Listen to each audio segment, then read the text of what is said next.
All right. Okay, okay. Just give it to him because it's not turned on.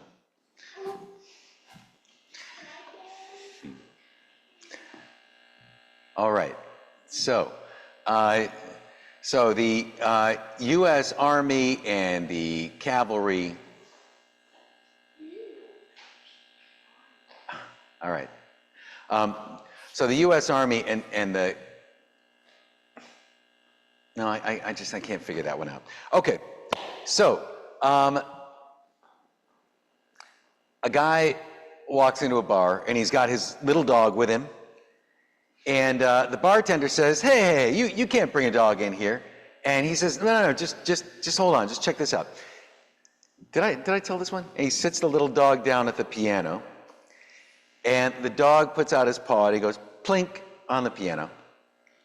And everybody says, oh, that's so cute. And then the dog really gets going. And he's like playing the piano, he's playing the Gershwin's Rhapsody in Blue, and everybody's got tears streaming down their faces, and they're feeling all these feelings. And suddenly, from outside the bar, they hear this giant, low bark. And this giant Rottweiler comes bursting into the bar, runs through everybody, grabs the little dog by the neck with its teeth, and goes running out of the bar again. And the bartender said, hey man, I think your little dog's in trouble. The guy said, yeah, that's his mom. She wanted him to be a doctor. All right, good. So today we are going to be, and we're going to start a series now exploring a fascinating native North American tribe of the Midwest, the Great Plains. Here, have a seat, because then you can see the pictures. That's right. That's good, man. That's my theme song. In the Midwest, so at the end of the Civil War, now remember, when the Civil War was fought, the United States ended at the start of the Plains. So that was all kind of unexplored land, unexplored territory. And when the Civil War was over, it was decided that the victorious veterans should get together, and by this I mean the government could not afford to pay or pension the people who had fought. So they said, no, you're still in the army, but the war is over, so now you're going to go west. And now you're going to fight the Indians, and we're going to take their land. And the veterans encountered numerous cultures of people. The tribes of the Midwest included the Lakota, the Dakota, the Cheyenne. As a matter of fact, many of the Midwestern states and rivers are named after the many tribes who were there.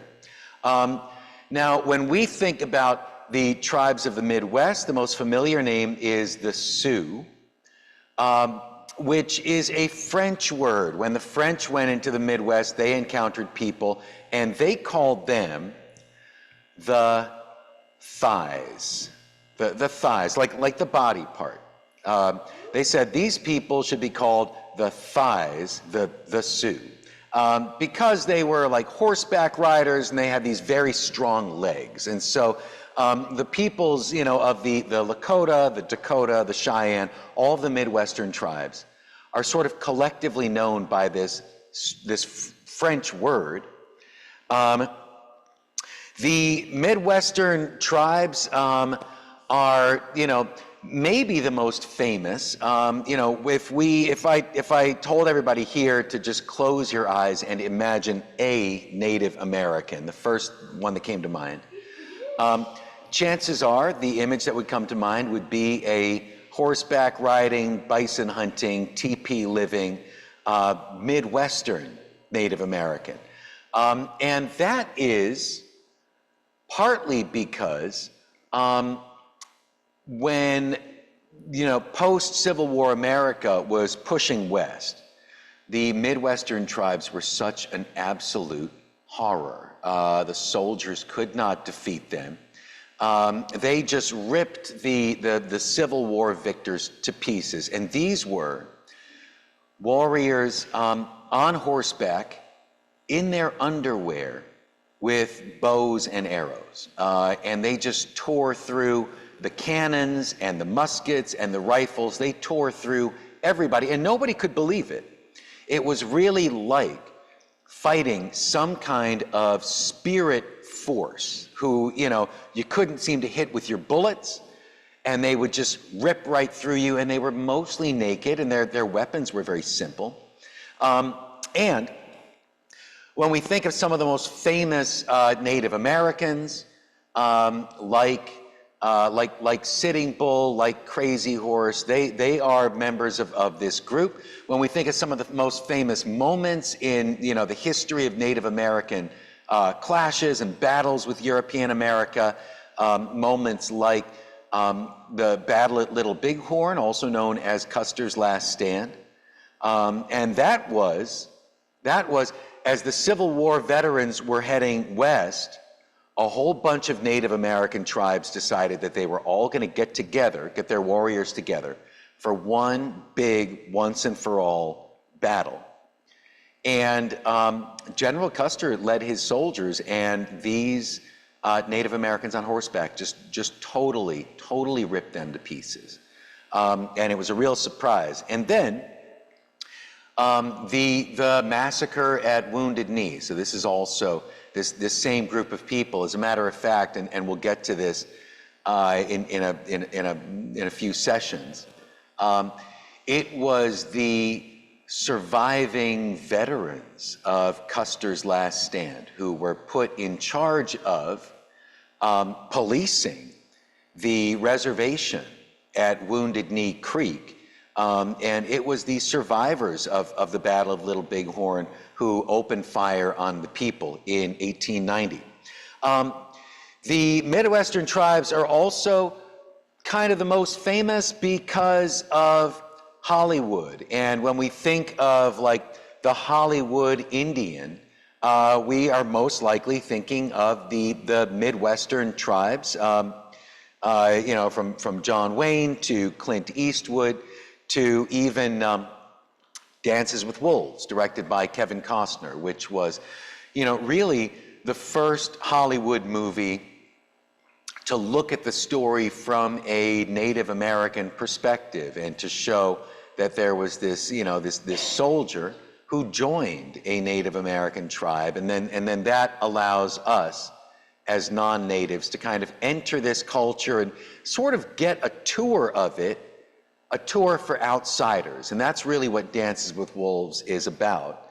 It's about an outsider who kind of represents the audience, who gets to ask questions, and then the Lakota people sort of answer and say, well, this is how we do this, and this is why we do that. So if you remember that film, that was a major step forward in Hollywood filmmaking, and it was so popular and so successful that they remade Dances with Wolves, and they made the Native Americans blue, and they called the movie Avatar. And then it was really successful again. So if you've ever seen Avatar and then you go home and watch Dances with Wolves, you can say like, oh, like this is the same movie. That's okay. It's a really good story. It's a story that should be told, and it's okay to tell it more than once. So we're going to be looking today at some Lakota creation stories, and we're going to look at them as they appear in the book Walking in the Sacred Manor by Tilda Long Soldier and anthropologist Mark St. Pierre. And it's kind of important to say that because these stories, they exist in many versions, and it's a little bit, when we think of the oral tradition, a tribal story. The joke-telling tradition kind of has a common descent with that, which is that when I get up to tell a joke, it's not the same words in the same order, but as a storyteller, I need to know this is where the story's going, and therefore these are, the things that I need to set up along the way. And so Native American tribal storytelling is that way, where the story, it's never going to be the same words twice, and it's not traditionally written down. But the main points are always going to be preserved. And Tilda Long Soldier says this about these stories. She says, these stories are the skeletons upon which the very flesh of understanding is hung. And I think that that's a really interesting way to think about tribal storytelling, because your skeleton is what, for one thing, it's what keeps your body upright. It supports us, and a story like a skeleton can help a people, with support. But also, your skeleton is what organizes the pieces of your body. It's what tells the pieces of your body where they go. And in a similar way, a tribal story is there to establish the priorities and to talk about, instead of looking at a story like this and saying, did this scientifically, geologically, biologically happen, and say like, well, therefore it's fact or it's fiction. Really what these stories are about is reminding people what is most important in life. So the Lakota have, I think, a really, really beautiful creation story.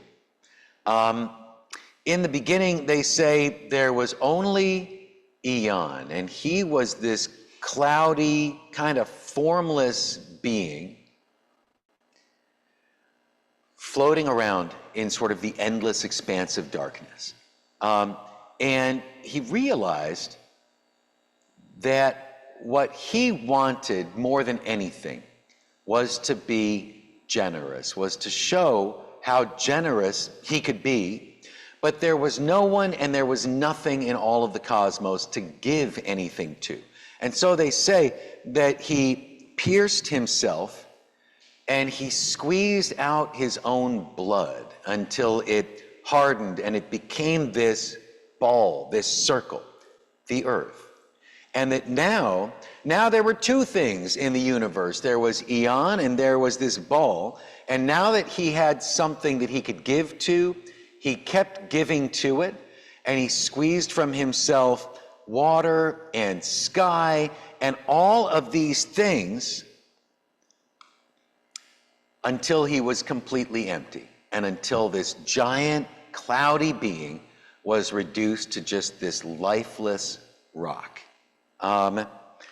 So this is a story about the creation of the world, but really it's a story about what's most important in this culture, which is to prove yourself by generosity, to prove yourself by showing how much you could give away. Now, this story I've told you before, but I'm going to retell it in this context. So now there was the earth, and there were all of these different creatures doing all of these different things. And one of the creatures was the spider, the trickster, who was this practical joker, and he went around just laughing at all of the animals, and laughing at the chickens dancing, and laughing at the bears, squatting, and just laughing at all of the animals doing all their animal stuff. And one day he realized that the animals in general were pretty predictable, and that this meant that there was a finite number of things that he was going to be able to laugh at, and that someday he was going to run out of things to laugh about. So he got really worried, and he heard about this one species of animal who were these kind of funny-looking, two-legged, bare-skinned creatures, and they were hiding in this cave under the earth. And he got it into his head that if he could somehow trick these creatures into coming out, that they would be the most hilarious of all species. They would be the absolute clowns of the animal world, and that he would be able to laugh at them forever. So he called up the moon woman to come down, and he, the Spider-Man, set a trap, killed an animal, and he put the meat of this animal on a spit over a fire, and he started cooking it, while the moon woman took the skin of the animal and she made clothing, and she made blankets, and she took the bones of the animal and she made tools, and she took all the parts of the animal and made all of these interesting things. And she left them, he put them on a trail leading from the cave to the fire, and then he fanned the smoke of this cooking animal meat toward the cave.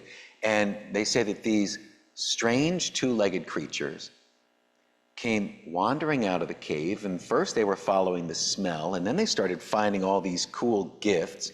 They followed the trail of gifts, they picked up all of these things, and the Spider-Man just laughed at them, and his laughter was so terrifying that they ran back to find the opening of their cave, but he had already sealed it off. And they say that this is how the human beings came to live on the surface. And in this story, the meaning of life is basically to make the Spider-Man laugh. They say that we are here so that the trickster has somebody to point at and laugh, because we as human beings will come up with new silly things to do for all eternity, and that we will always be funny. We'll see. So that is their creation story, which, you know, on the one hand, it tells you the most important thing in life is generosity, but it also tells you this other thing. We're human beings and we're kind of silly, and that's okay, and we shouldn't take ourselves too seriously. The original land of the Lakota, interestingly, is not the Midwest, but was up here in the Great Lakes area, and, you know, sharing a common habitat with, like, the Iroquois of New York. We could probably assume that they were longhouse living, you know, corn growing people. And remember, like, there's not really any bison here. The bison are here. And then, after the Revolutionary War, as the colonies were liberated from all of their treaties with England, because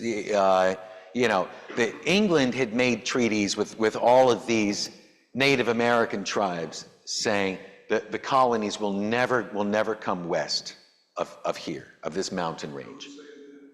This was England who said that. So England had this deal with the Native Americans.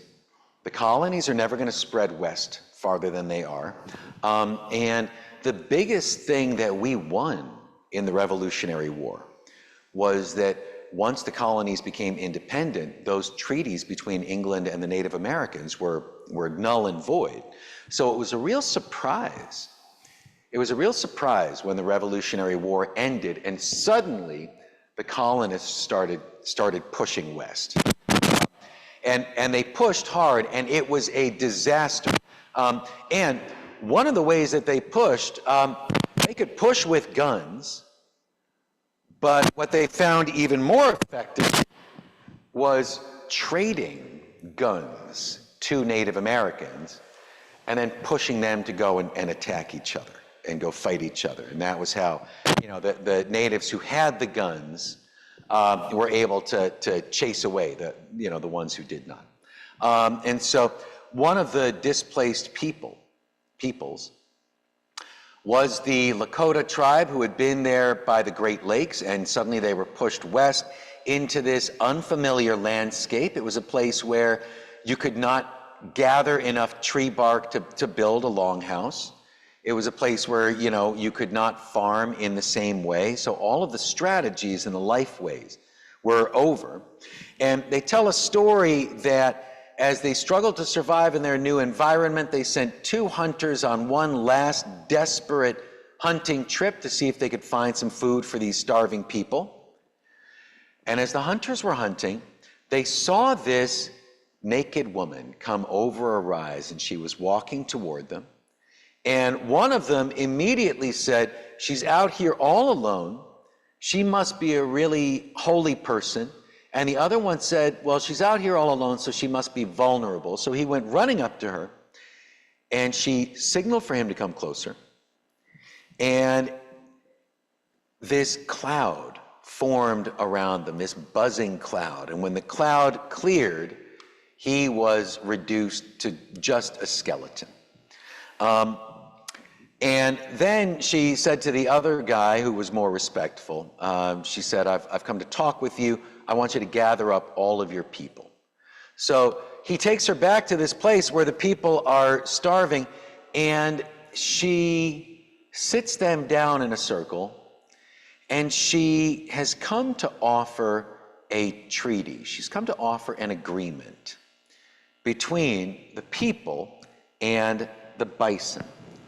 And in this treaty, the bison are going to be the owners of the plains. They're still going to own the land.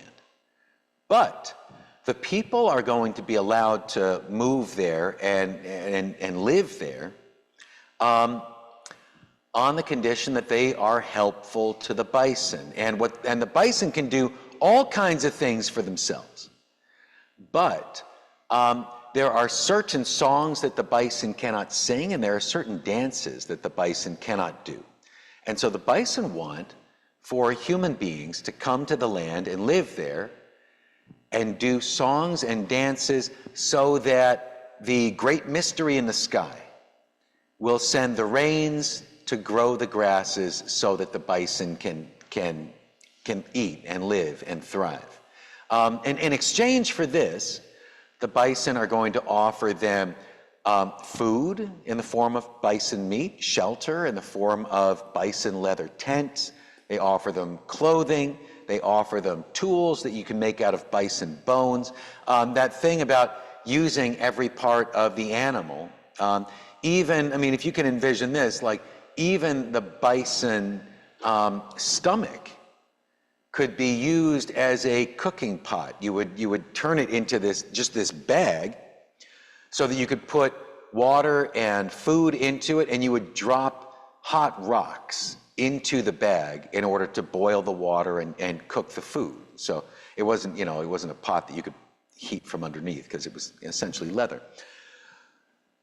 So the bison are going to give the people all of these things in exchange for doing these dances.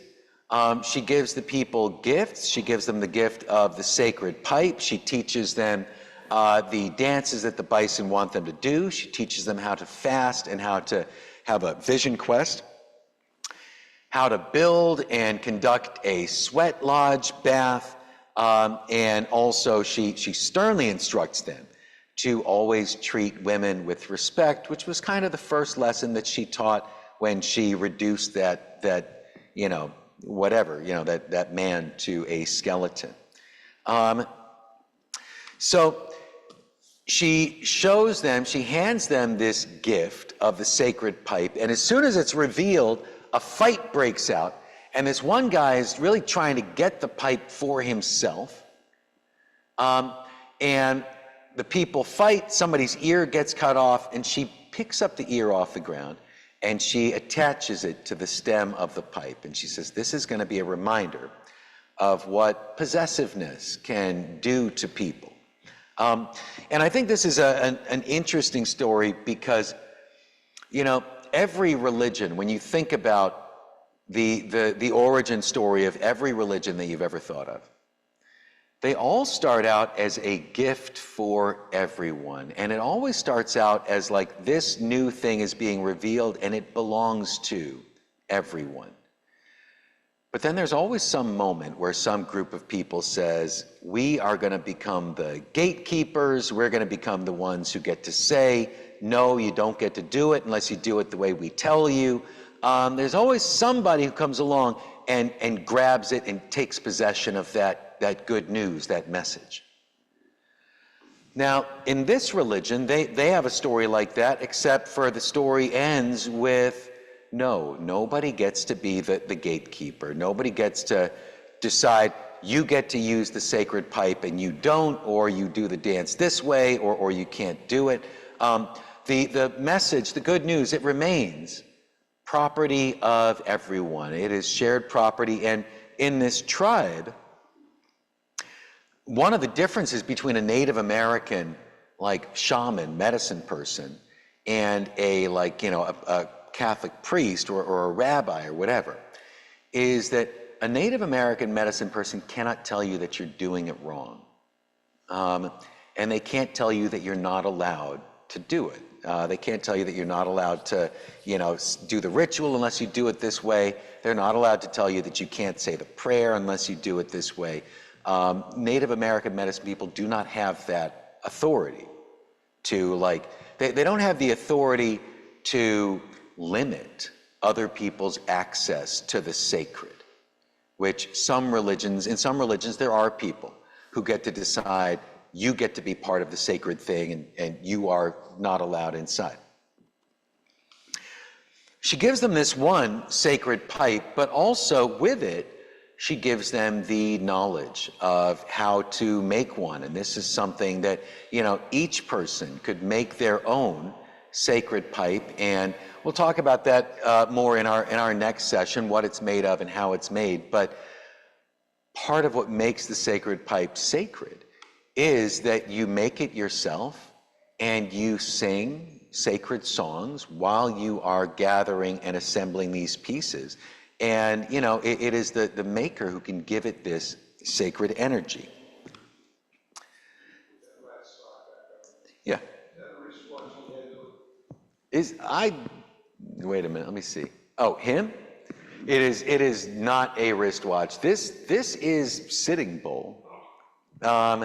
So he was, I think there may have been some pocket watches, but no, he does not have a wristwatch. Actually, what he's got, what I'm pretty sure that is, and if you can imagine this, because I have a really hard time imagining this, but a lot of Native American, have you ever used like boondoggle, that thing where it's like a plastic thread and you weave it in a certain way? All right. Now, a lot of Native American jewelry kind of looks like that. It looks like woven plastic, but actually it is woven porcupine quills. And somehow, and I don't know how you do it without having something that's full of spikes. I have no idea how you do it. But Native Americans had ways of weaving porcupine quills, and it made this, just in the same way that like boondoggle is kind of shiny. It had that same kind of plasticky shine. So they really loved that. Because remember, we're talking about people who, except for like the Navajo with turquoise, we're basically talking about people who don't make jewelry out of stones or metal. And so the jewelry, a lot of it was made out of porcupine quills, but it was still kind of flashy. It could be kind of shiny. So the bracelet that you see might be that. And you could do patterns because the quill is part black and part white. So you could selectively weave it. All right. As the people were watching her leave, she rolled in the dirt, and when she got up, she was a yellow bison. And then she rolled in the dirt and got up, and she was a black bison. Then she rolled, and she was a red bison. And then she rolled again, and she was a white bison. And that's how she walked away.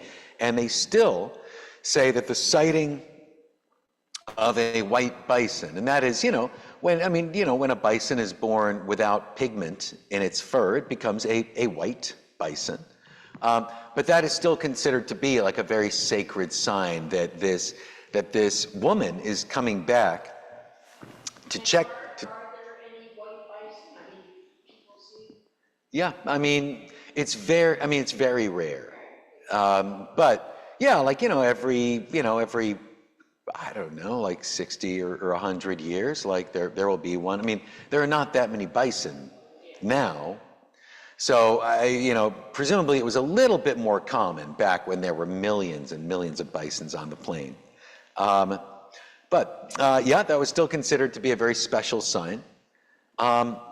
In this story, I like these two stories together because one of them, the story of Eon the rock, that is a story of male generosity and kind of a male power, but it has an interesting balance, I think, in this story of the of the female, the lawgiver, the teacher, the person who taught that new religion and culture when the old religion and culture were lost with that land by the Great Lakes. She has been referred to as a Messiah among her people in the sense of a savior and prophet, a lawgiver. When we think of messiahs, we might think first of like Jesus and Moses and Muhammad and Buddha. We might have the idea that the Messiah's Club is an old boys club.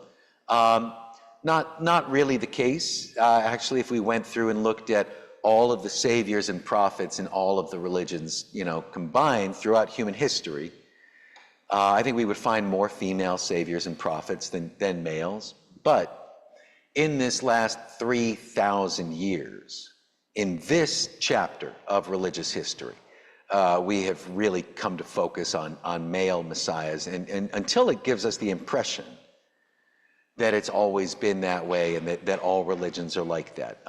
It's really not true. So in this religion, their lawgiver is female, and that's going to make things pretty different because the Lakota aren't going to have a thing where only men can be shamans. They're also not going to have a thing where only women can be religious leaders. It's going to be pretty well balanced between the two of them. They will have male and female medicine people. But there's another way that she's different from these other messiahs that I think is